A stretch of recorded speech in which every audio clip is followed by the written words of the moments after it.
बिस्मिल्लाहिर्रहमानिर्रहीम। अस्सलामुअलैकुम। A1 TV के साथ मैं हूं अनम नकवी। सबसे पहले न्यूज़ हेडलाइंस। कोरोना के वार जारी, अमवात की तादाद में इजाफा। एक रोज में कोरोना से 48 अफराद जिंदगी की बाजी हार गए।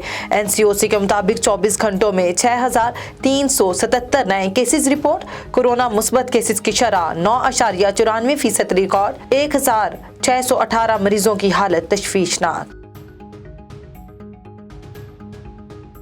नौशकी में शहीद कैप्टन बिलाल का जस्ते खाकी फैसलाबाद में उनकी रिहाइश गाह पर पहुंचा दिया गया।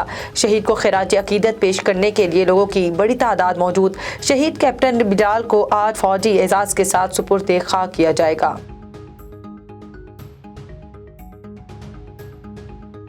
वज़ीर आज़म इमरान खान 4 रोज़ा अहम दौरे पर चीन पहुंच गए। बीजिंग एयरपोर्ट पर पाकिस्तान और चीन के सफीरों ने इस्तकबाल किया। इमरान खान आज सरमाई ओलंपिक्स की इफ्तिताही तकरीब में शिरकत करेंगे।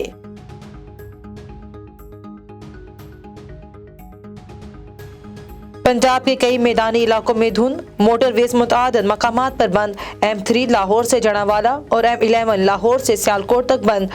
M2 पर लाहौर से पिंडी भटिया तक गाड़ियों के दाखिले पर पाबंदी। खैबर पख्तूनख्वा के मुख्तलिफ इलाकों में बारिश और बर्फबारी। मालाकंड डिवीजन में बर्फबारी, हजारा और कोहाट डिवीजन में बारिश थम गई। बारिश और बर्फबारी के नतीजे में सर्दी की शिद्दत बढ़ गई।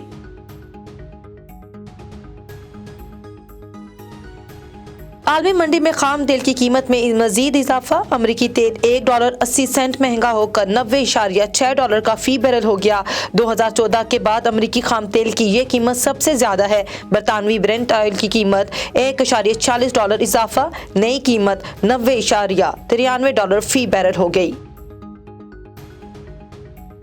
हेडलाइन से फिलवक्त इतना ही। मजीद खबरों से बाखबर रहने के लिए देखते रहिए A1 टीवी। A1 टीवी, सब पे नजर, अंदर की खबर।